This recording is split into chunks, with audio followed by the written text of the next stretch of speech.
Hey,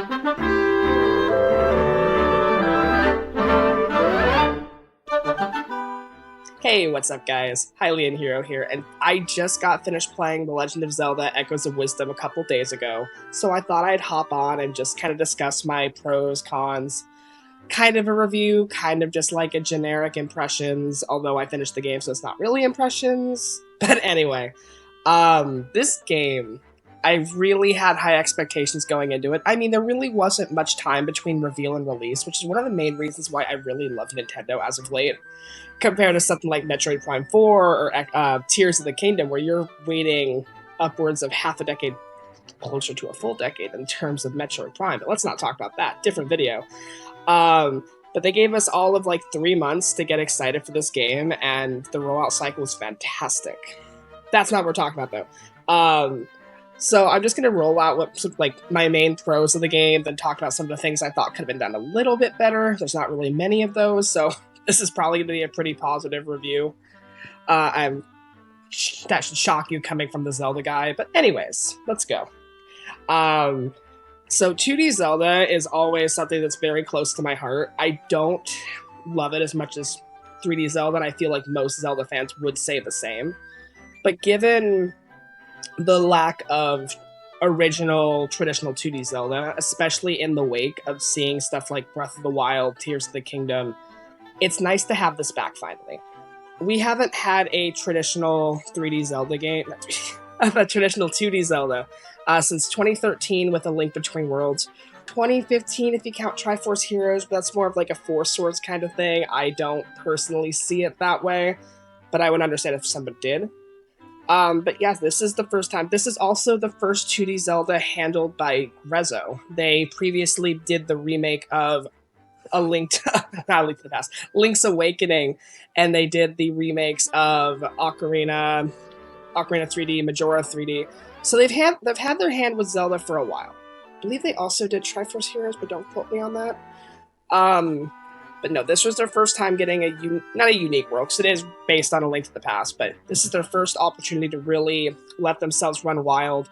They said in like a interview around the time the game came out that this was originally going to be like a dungeon builder game, but they kept building upon it that it became what it is today.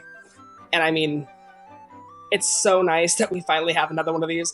It's even better that it really is the first Zelda game. Like, if you don't count the mediocre CDI ones that we're not going to talk about today. But Zelda's finally getting her time to shine in a really genuine, full-fledged Zelda game, which I don't think I did anything on Peach Showtime, but I was really worried when we saw that Zelda was going to be the lead character for this game, that it was going to be like Peach Showtime, where it was going to be really casual, meant for smaller children, very basic. But I am so happy to say that they really knocked it out of the park. This game is fantastic. So the story is pretty simple.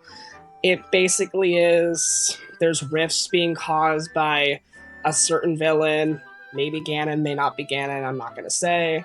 And it's up to Zelda to save Link and the other citizens of Hyrule while covering up these rifts with the little side character called Tri. They're really cool. They basically let you create echoes of most things that you find in the world. There's obviously stuff they don't let you echo, but I think the total is like in the 120s of total stuff that you can echo, which more than enough. And I don't want to jump around too much, but that's probably one of my biggest cons with the game, is the menu design is ridiculous. They really don't let you save favorites. Like, you have kind of what it was with Tears of the Kingdom with like your most used, your recent, stuff like that. Which, even with Tears of the Kingdom, that was really, it got overwhelming towards the end of the game, just because you had so much to choose from. In Echoes of Wisdom, when you have a puzzle that you want to solve a certain way and you know it, and you just have to endlessly cycle through echoes to find that one exact one you're looking for, it takes time. It can be a little bit of a headache. They do have like a journal that you can also select echoes from that I hear is a little bit easier, but I didn't use that personally. But yeah, I mean, echoes I think were a great idea. However, it was kind of something that I feel like could have been thought out or implemented a little bit better, just because if you're spending so much of your game time in menus and it's causing this kind of frustration, something needs to be fixed. But that didn't really impede my enjoyment of it much at all.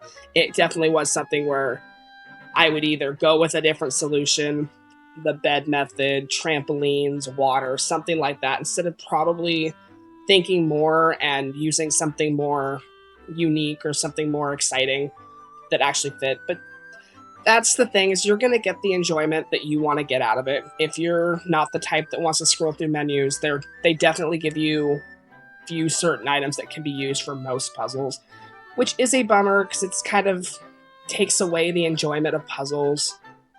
But it kind of leaves, it's the Breath of the Wild Tears of the Kingdom thing where they let the player create their own path, which I enjoy, others might not.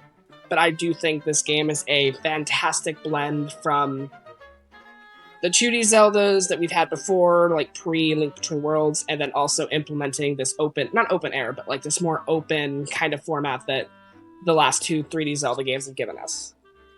The world design is basically an expanded version of the A Link to the Past, A Link Between Worlds Hyrule. It basically just kind of pushes the borders out a bit more and kind of shows what wasn't in the game, so it really does feel like, oh, these characters could have existed in A Link to the Past. We just couldn't go that far for one reason or another. Like, they just weren't part of the story. Which I thought was really cool, because it really did feel very new, but also very familiar as well, but not overly familiar, where it kind of feels like you're treading old water. Kind of like the criticism some people had with reusing the Hyrule from Breath of the Wild and Tears of the Kingdom. I feel like I've talked about that ad nauseum. It didn't bother me at all, and it especially didn't bother me here. Another thing that I was really worried about going into this game was dungeons, because I don't think they were properly revealed dungeons until the game's final trailer, so we weren't even sure that they were going to be in the game. But I am so happy to say that there is a good number of what I would say traditional Zelda dungeons, especially for a 2D game. They're fantastic. Some are a little bit on the simpler end, but they're the ones close to the beginning of the game, so I give them a little bit of slack. But the dungeons are good. The bosses I found to be very exciting. There's a lot of main bosses. There's some good side ones as well.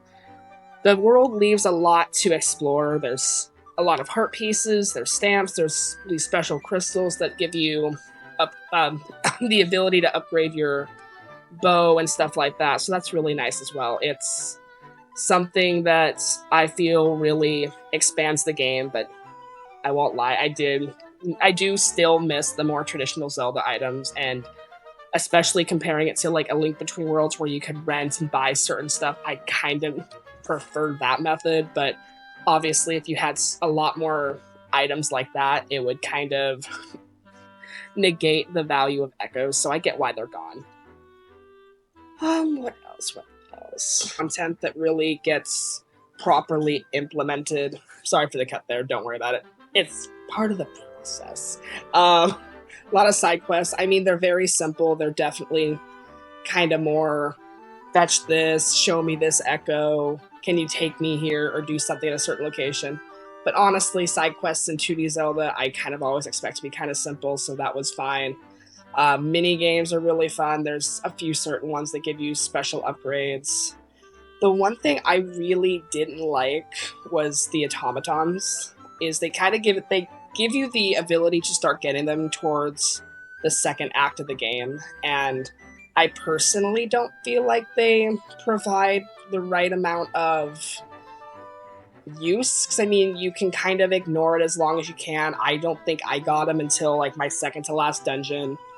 They're cool. They're basically just enhanced echoes that let you what am I trying to say here?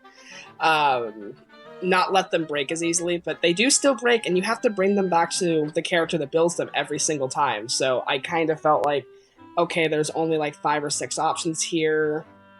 I don't really care for them. I never had a single one break, because I think I've used them maybe a handful of times. Like, the game doesn't really incentivize you to use them at any point. It kind of felt like these would be cool to have this character back in, give him a purpose, but I didn't have the desire to use them. I thought they were cool looking. I thought how you build them is cool, but there's no point in the game, at least that I found, that I couldn't solve it with just a traditional Echo instead of these automatons. So that felt very half-baked, unfortunately.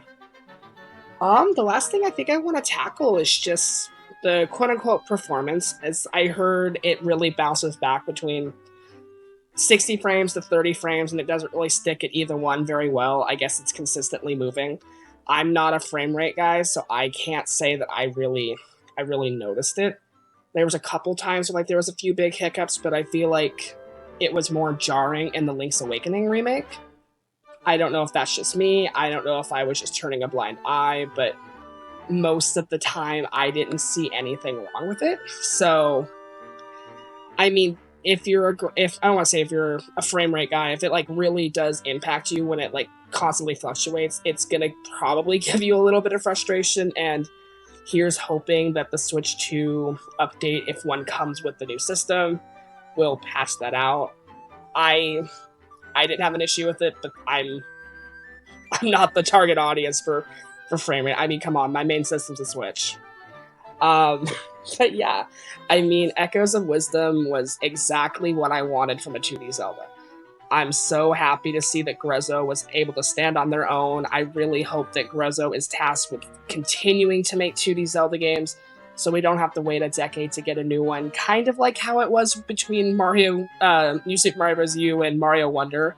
I know there was a couple of, like, the Mario Maker games, but those weren't, in my heart, traditional 2D Mario games, just like how we haven't seen, like, we got Triforce Heroes, and then we got that remake of Link's Awakening. We haven't seen a traditional 2D Zelda in so long that I really hope we don't go that much longer, that far of gaps is what I should say, without seeing a new one. I am so excited for the future of 2D Zelda. I'm so excited for more playable Zelda, if they allow it. But yeah, if you stayed this far, thanks for listening to me ramble. If I had to put like a traditional score on this game, I'd probably put it between like 8.5 and 9. Absolutely some things that I could critique more on if you gave me more time. Definitely stuff that I could probably praise more. Like, I'm sure there's certain things that I didn't even touch on, but the world is so bountiful. The length, it took me about 20, just over 25 hours. I don't think any more than that. I didn't 100% it. I came close, but towards the end, I'm like, okay, I've got like 5 or 6 heart pieces. I don't really want to scavenge the earth, and I'm the type that I don't like using guides. So I personally wrapped up the game as close to 100% as I personally felt I needed to for my own completionist vibe, and I put it down. But I cannot wait for future playthroughs of this game. It is fantastic. Thank you guys for watching. Give us a like, support us on Patreon if you'd like, and see you next time. Bye, guys.